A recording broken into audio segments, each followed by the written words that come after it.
गुरु भगवान के शुक्राने हैं। आज थोड़ा आत्मज्ञान पर लेते हैं। देखिए, संसार में दो हैं, एक जड़ है, एक चेतन है। एक दृष्टांत ले लेते हैं पहले बात को समझने के लिए। एक मिट्टी के घड़े में हमने पानी भरकर और कोल्ड स्टोरेज में रख दिया और वहाँ उसकी बर्फ़ जम गई। बाहर की मिट्टी को फोड़ दिया, निकाल दिया। अब बर्फ़ का घड़ा हमारे पास आ गया।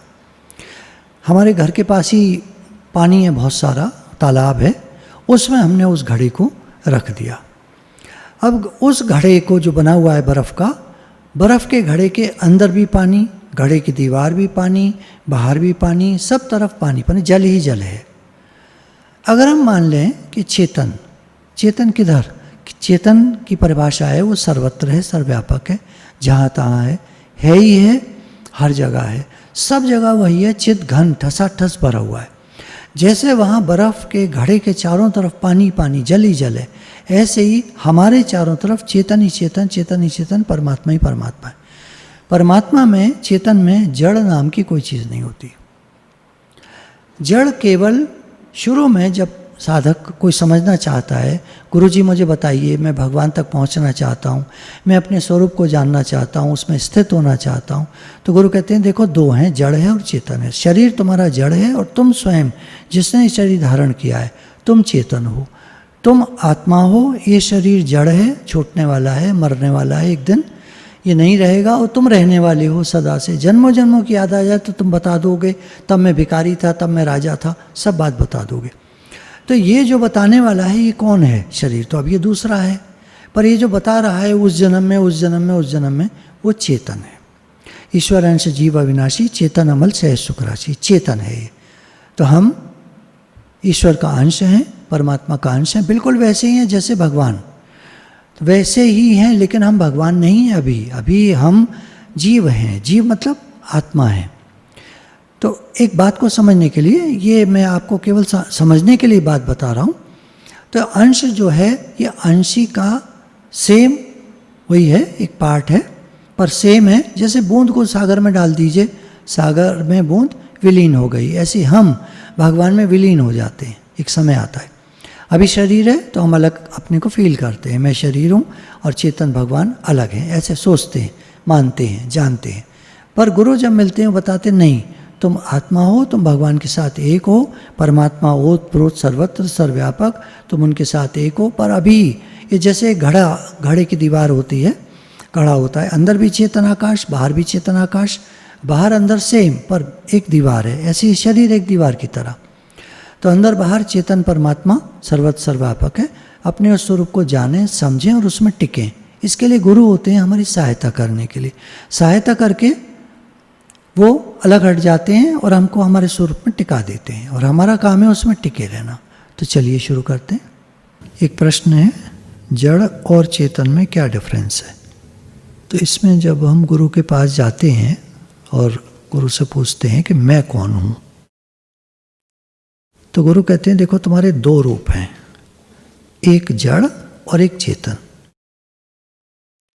इस संसार को देखो तो इसमें भी दो चीज़ें हैं, एक जड़ एक चेतन, लिविंग नॉन लिविंग, ये साइंस कहती है।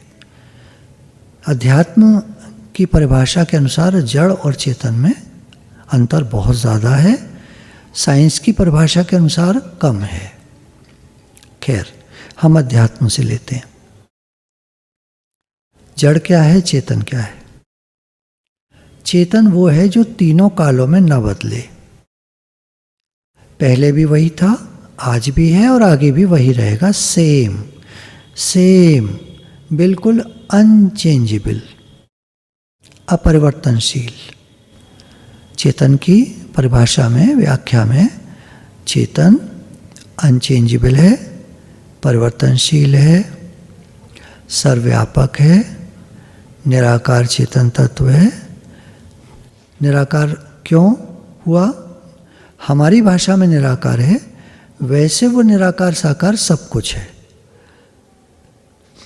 हमारे समझ में आने की वजह से हमें समझ में आए तो चेतन उसको कहते हैं जो चीज़, जैसे उदाहरण लेके समझते हैं, ये बल्ब जल रहे हैं तो ज़रूर चेतन बिजली होगी, तभी तो जल रहे हैं। बिजली चली जाए तो ये बंद हो जाते हैं। उदाहरण तक ही रहेगा, समझने के लिए है केवल। तो चेतन बिजली के होने से बल्ब जलते हैं और चेतन बिजली के ना होने से बल्ब बंद हो जाते हैं, अंधेरा हो जाता है। ये तो दिखता है प्रकाश बल्ब से, पर जो इसको जला रहा है वो करंट, वो दिखता है किसी को? तार दिखते हैं, जड़ तार दिखते हैं, पर चेतन बिजली उनमें जो जा रही है, करंट जो जा रही है, वो नहीं दिखती है। तो चेतन नहीं दिखने के कारण उसको निराकार कहा।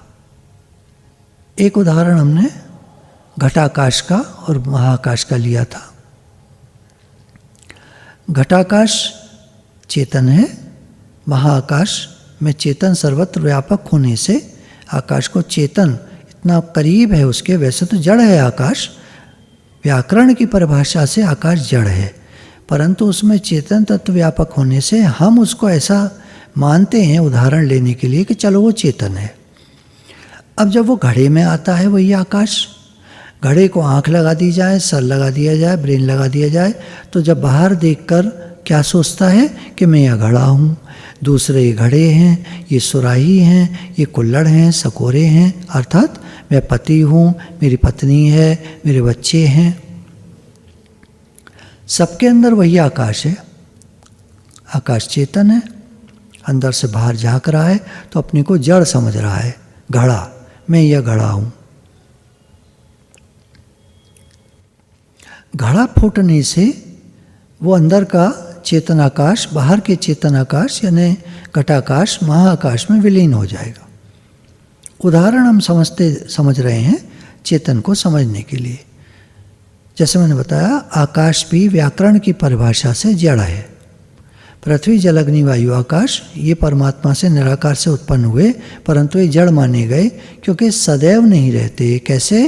प्रलय हो जाने के बाद पृथ्वी जल अग्नि वायु आकाश अपने स्रोत अर्थात परमात्मा में समा जाते हैं। आकाश भी, परंतु आकाश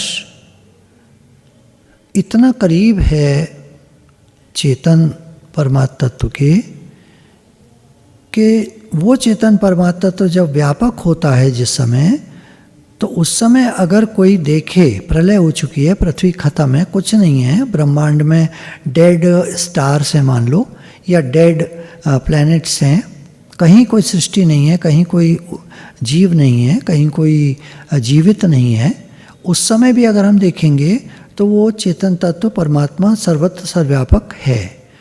अब वो कहाँ रहता है? तो विराट है, सर्वव्यापक रहता है। किस में रहता है?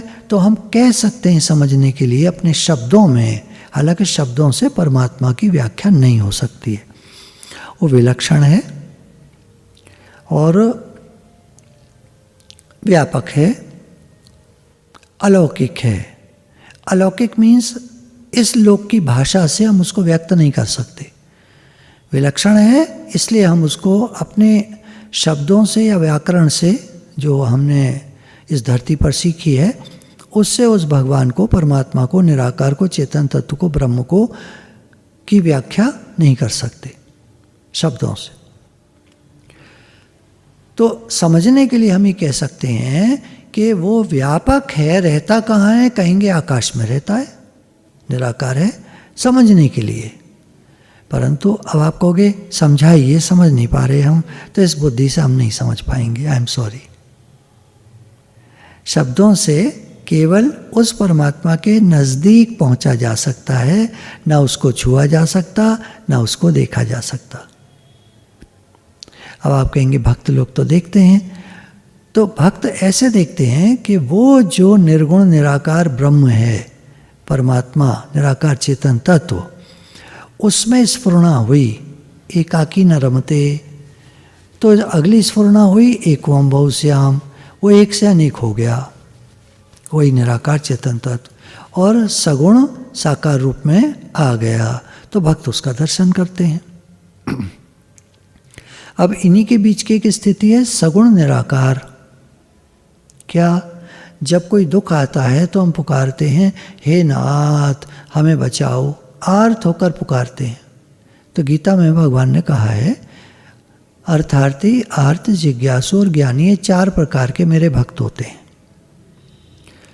कारण परिस्थिति आने पर, पैसा कम हो जाने पर, बीमारी तकलीफ आ जाने पर अर्थार्थी और आर्त, ये 2 प्रकार के भक्त मेरे को पुकारा करते हैं।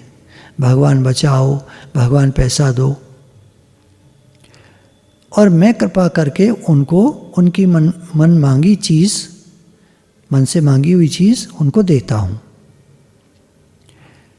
किसी भी देवी देवता का पूजन करने वाले पूजते तो वो मेरे को ही हैं। अनेक अगर हम श्लोक देखें गीता के तो भगवान ने सब कह दिया है। गीता प्रमाण है, स्वयं भगवान ने अपने श्रीमुख से बोली है। तो ये जो सगुण निराकार रूप हुआ, ये पुकारने से सुनता है, इसलिए सगुण है। भगवान सुनते हैं, भगवान सब आँखों से देखते हैं, भगवान हमारी पीड़ा को जानते हैं, भगवान दयालु हैं, कृपालु हैं, करुणा निधान हैं, पापों का हरण करने वाले हैं। भगवान सबकी रक्षा करने वाले हैं, पापनाशक हैं, दुखहारी हैं। तो बहुत सारे गुण होने से वो सगुण हो गए, क्योंकि दिखते नहीं तो निराकार कहा उनको, सगुण निराकार रूप हुआ। सगुण साकार रूप जैसे भगवान श्री कृष्ण, राम, विष्णु भगवान, शिव जी, गणेश जी, देवी माताएं, ये सब, राधा रानी, सीता जी, ऐसे करके वैष्णो देवी माता, अनेक माताएं, ये सब हो गए रूप उनके। ये सगुण साकार रूप हुए। अब फिर से आ जाते हैं उस बात पर कि चेतन जो होता है वो निराकार होता है, सर्वव्यापक होता है, निर्गुण होता है। चेतन निर्गुण होता है स्वयं में, जब संकल्प करता है तो कुछ भी बन जाता है, और सर्वव्यापक होता है, अनंत होता है, चिद घन होता है, अर्थात ठसाठस पूरे ब्रह्मांड में भरा हुआ है। कहाँ से कहाँ तक? अनंत है, कोई और छोर नहीं है, अपरंपार है। ये तो हुई चेतन की व्याख्या शॉर्ट में। शब्द कम पड़ जाते हैं, हम चेतन की व्याख्या नहीं कर सकते क्योंकि वो विलक्षण है, अलौकिक है, ठीक ठीक नहीं कर सकते, केवल दृष्टांतों से समझ सकते हैं। जड़ को अगर हम देखें तो हम नित्य देख रहे हैं जड़। कोई हम कुर्सी मेज लाए और कुछ उसने कच्ची लकड़ी की दे दी, कुछ भारी सामान रख दिया तो मेज एकदम फूट गई, मतलब फट गई, गिर पड़ा सब सामान नीचे ज़मीन पर। कुर्सी पे हम बैठे तो एक पाया कुछ कमज़ोर था, वो अचानक टूटा और हम भी ज़मीन पे गिर पड़े और कुर्सी टूट गई। तो जड़ चीज़ें पहली बात परिवर्तनशील हैं, नाशवान हैं। जो चेतन के गुण हैं उन सब से उल्टी हैं ये चीज़ें। परमात्मा अनंत है, ये अंत हैं, अंत हो जाता है इनका, टूट फूट जाती हैं, चेंजेबल हैं। निराकार अनचेंजेबल है, जड़ चेंजेबल है, रोज़ बदल रहा है, आयु घट रही है। आदमी भी है, जो उसका शरीर है ये जड़ है, दिखता चेतन है चलने फिरने के कारण, परंतु ये जड़ कहा जाता है व्याकरण की भाषा में।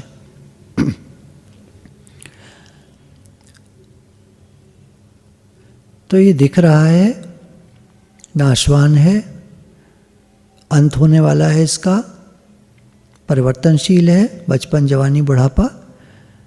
निराकार में बचपन जवानी बुढ़ापा कुछ नहीं होता, वो एक रस है, अपरिवर्तनशील है। शरीर बदलने वाला है, मृत्यु से ग्रसित होने वाला है, बीमार हो जाता है, बुढ़ापा आ जाता है, अवस्थाएं बदलती हैं इसकी। आश्रम वाला है, ब्रह्मचारी, गृहस्थी, वानप्रस्थी, सन्यासी आश्रम होते हैं इसके। वर्ण होते हैं, ब्राह्मण है, क्षत्रिय है, वैश्य है, शूद्र है। ये शरीर कौन सा किसका। दिन प्रतिदिन इसकी आयु घट रही है। अवस्थाएं इसकी चेंजेबल हैं, बचपना, जवानी, बुढ़ापा, फिर बीमारी और मृत्यु। इसकी 6 अवस्थाएं कही जाती हैं: जन्मना, बढ़ना, स्थित होना, फिर क्षीण होना यानी बुढ़ापे की ओर अग्रसर होना, फिर बुढ़ापा आ जाना और मर जाना। तो 6 अवस्थाएं इसकी रहा करती हैं। पुस्तकों में थोड़ा थोड़ा भिन्न है ये 6 अवस्थाएं, कोई थोड़ा सा एक आध अवस्थाओं में भिन्नता रख देते हैं, फिर भी यही 6 अवस्थाओं में रहता है शरीर। निराकार चेतन की कोई अवस्था नहीं, अवस्थातीत है, सर्वत्र है, सर्वव्यापक है, उसमें कोई परिवर्तन नहीं होता। ऐसे इन दोनों की व्याख्या हुई, अंतर हुआ। अब दूसरा प्रश्न है, शरीर हिलता डुलता दिखता है तो चेतन लगता है, और ये निराकार चेतन आकाश जो है ये हिलता डुलता दिखता नहीं, तो ये जड़ लगता है। अब देखो ऐसा है, निराकार क्योंकि अवस्थातीत है, परिवर्तन रहित है, तो ये हिलता डुलता कैसे दिखेगा? ये एक रस है, व्यापक है, कहाँ नहीं है? तुम्हारा शरीर चलकर जाएगा अलीगढ़ से दिल्ली। जो ज्ञानी होते हैं वो कहते हैं, जब दिल्ली पहुंचते हैं, जैसे हमने कहा महाराज जी हम दिल्ली आ गए, तो कहते हैं मैं तो पहले से ही दिल्ली में था, तो हम समझ नहीं पाते उनकी भाषा। वो कहना चाह रहे हैं कि मैं तो निराकार हूँ, शरीर आया, तुम शरीर को देख रहे हो कि अलीगढ़ से दिल्ली आया, तो ये शरीर आया, मैं तो पहले से ही यहाँ था। अर्थात निराकार चेतन तत्व तो दिल्ली, अलीगढ़ और यूएस चले जाओ, वहाँ भी हर जगह पूरी पृथ्वी पर और पूरे ब्रह्मांड में और ब्रह्मांड से भी परे जहाँ कुछ नहीं है वह निराकार चेतन तत्व है।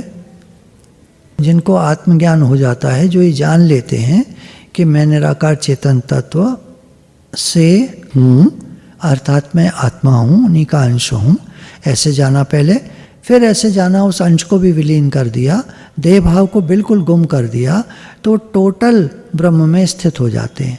तो फिर उनकी भाषा हो जाती है कि मैं तो सर्वत्र सर्वव्यापक हूँ, सब कुछ मैं ही तो बना हूँ, मैं सर्वत्र हूँ, जित देखूँ, जिधर देखता हूँ उधर तुम ही तुम हो या मैं ही मैं हूँ, एक ही बात है। उनकी भाषा एकदम बदल जाती है, वो सर्वत्र अपने को देखते हैं। उनके लिए कोई ऐसी जगह नहीं है जहाँ वो अपने को महसूस न करते हों। अर्थात निराकार चेतन तत्व सर्वत्र सर्वव्यापक होने से उनको ऐसा ही दिखता है कि मैं ही हूँ सर्वत्र। वो उसी भाव में पहुँच जाते हैं। देखो भक्त लोग जो लीला चिंतन करते हैं वो उसी भाव में हो जाते हैं। अगर वो अपने को किंकरी जानते हैं या परिकर में भगवान के जानते हैं या जो भगवान की अष्ट सखियाँ हैं उनमें जानते हैं, तो उसी रूप में वो अपने को हर समय देखते रहते हैं वहाँ पर और उसी में लीन रहते हैं। बाह्य ज्ञान उनको रहता ही नहीं, जैसे महाप्रभु चैतन्य हुए या अनेक संत ब्रज के हुए। तो दोनों तरह से किसी मार्ग से चलो, भक्ति मार्ग से चलो, ज्ञान मार्ग से चलो, पहुँचते सब एक ही जगह हैं। उनमें साकार का भाव रहता है भक्तों में और ज्ञानी में निराकार का भाव रहता है, बस ये अंतर है। बाकी भगवान तो निराकार साकार सब कुछ है, इसलिए कोई प्रॉब्लम नहीं है, इसलिए कोई अंतर नहीं, इसलिए कोई भेद नहीं, इसलिए कोई दिक्कत नहीं, सब कुछ वही है। तो निराकार में मोमेंट इसलिए नहीं दिखता कि निराकार सब जगह है, कहाँ जाए आए ठसा ठस है, वो तो हर जगह है, तो मोमेंट कैसे दिखेगा हमें? जो यहाँ हो वहाँ ना हो तो मोमेंट दिखे, जाता आता दिखे, वो तो हर जगह है। और हम एक देह वाले यहाँ हैं वहाँ नहीं हैं, अब यहाँ से वहाँ जाएंगे तो मूवमेंट दिखता है। हम यहाँ बैठे हैं कमरे में, अब कमरे के दूसरे कोने तक जाना है, बाथरूम तक जाना है, तो अब उठकर जाएंगे हम। और निराकार चेतन तत्व कहाँ नहीं है? कमरे में भी है, बाथरूम में भी है। अब आप पूछोगे निराकार अब आप पूछोगे कि ज्ञानी को जब टॉयलेट आती होगी तो क्या टॉयलेट नहीं जाता होगा? वो तो पहले से ही वहाँ है, तो वहीं कर ले। तो ऐसा नहीं होता, दोनों में भेद है। निराकार और साकार में जैसे बताया, तो शरीर तो साकार है, तो अगर उसको टॉयलेट आएगी तो उठ के जाना ही पड़ेगा। शरीर तो व्यवहार की तरह चलेगा। हमारे गुरुजी इस सेंटेंस का बहुत प्रयोग करते थे। जब भी हम कोई प्रश्न करते थे दोनों को मिलाने वाला, तो वो कहते थे देखो नहीं, व्यवहार तो व्यवहार की तरह चलेगा। अर्थात तुमको टॉयलेट आएगी तो यहाँ से उठकर तुमको टॉयलेट तक जाना पड़ेगा, भले तुम हो वहाँ पहले ही, पर वो तो निराकार है और निराकार को टॉयलेट कभी आती नहीं। तो टॉयलेट किसको आ रही है? शरीर को आ रही है। तो शरीर का धर्म है, उठ के जाएगा, टॉयलेट तक जाएगा, करके आएगा। अलग अलग जानो ना, दोनों का फर्क है ही है। एकवम बहुश्याम इस रीति से वो एक सैनिक हो गया, वही बन गया सब कुछ। तो अब जब क्रिया होगी तो उसी में होगी साकार रूप में। निराकार अक्रिय तत्व है, दिखता उल्टा है। आप अपने को जानते हो कि आप जीवित हो, और जिस दिन ये मैं जो है, जो हम बोल रहे हैं, ये शरीर पड़ा होगा और ये मैं निकल गई, जो हम मैं करते थे, तो अब शरीर बोल सकता है? नहीं। तो जड़ अलग हो गया, चेतन अलग हो गया। अभी चेतन और जड़ दोनों मिले हुए हैं, यानी चेतन घुस गया है जड़ में, ऐसे कह सकते हैं बोलने में, समझने के लिए। किसी से विरोध नहीं है हमारा। इसको ट्रैक को कोई भी अगर मानो ज्ञानी सुनेंगे तो हो सकता है वो मेरी बात को काटें। जब से मैंने बोलना शुरू किया है कई बार वो मेरी बातों को काट सकते हैं। क्यों काट सकते हैं? क्योंकि इसके समझने में भिन्नता है। ये पूरा एक सब्जेक्ट है, ऑब्जेक्ट नहीं है।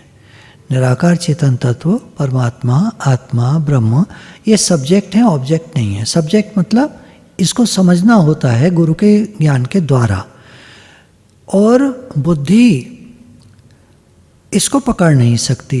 मत न लगे लखे, जय मत लखे, सो मैं शुद्ध अपार। एक सेइंग है कि हमारी बुद्धि उस परमात्मा को नहीं देख सकती जो शुद्ध है, अपार है। तो बुद्धि तो अपने तक ही देख सकती है, बस जितना जानती है, जितना समझती है, बुद्धि उतना ही देख सकती है। आप किसी को अगर देखते हो कि एक सीन याद आया मुन्ना भाई पार्ट 2 का, पिक्चर का, उसमें वो गांधी जी को देखा करता था और गांधी जी बोलते थे और वो जो भी कोई पूछता था वो उसका जवाब देता था कि गांधी जी कह रहे हैं। पर एक बार एक ज़्यादा बुद्धिमान आदमी ने 2 प्रश्न ऐसे पूछ लिए जिनका जवाब मुन्ना भाई ने पढ़ा नहीं था कभी किसी किताब में। अब वो पूछे गांधी जी से इसका जवाब बताओ, तो वो चुप खड़े हैं गांधी जी। तो उसने कहा ये तुम्हारा माइंड बोलता है, गांधी जी नहीं आते तुम्हारे उसमें। अर्थात निराकार हमारे माइंड से नहीं जाना जाएगा। निराकार तो एक एब्स्ट्रैक्ट, एक सटल चीज़ है। चीज़ मतलब चीज़ कहने में आता है जो इस बुद्धि से, जड़ बुद्धि से समझ में नहीं आ सकता। पर गुरु प्रयास करके हमको समझाने की कोशिश करते हैं कि बस इतना जान लो तुम कि चेतन अलग है, जड़ अलग है, और तुम चेतन हो और शरीर जड़ है। बस यहाँ पे हमारा काम पूरा होता है। समझने के लिए दृष्टांत दिया कि चेतन आकाश जब घड़े के बाहर झांकता है, आंख लगा दो तो देखता है मैं घड़ा हूँ, जबकि वो आकाश है। घड़ा फूट जाता है तो अंदर का आकाश बाहर के आकाश से मिलकर एक हो जाता है। जब शरीर मर जाता है, अर्थात उसमें से चेतन निकल जाता है, तो वो इस चेतन में विलीन हो जाता है, परमात्मा में, निराकार चेतन तत्व में विलीन हो जाता है। और शरीर मिट्टी है, मिट्टी में मिलकर एक हो जाता है। चाहे गाड़ दो, चाहे जला दो, राख बन जाएगा, मिट्टी में मिल जाएगा। तो चेतन अलग है, जड़ अलग है। समझने के लिए गुरु तरह तरह से प्रयास करते हैं कि वो हमको समझा पाए। तो ये ऐसे है।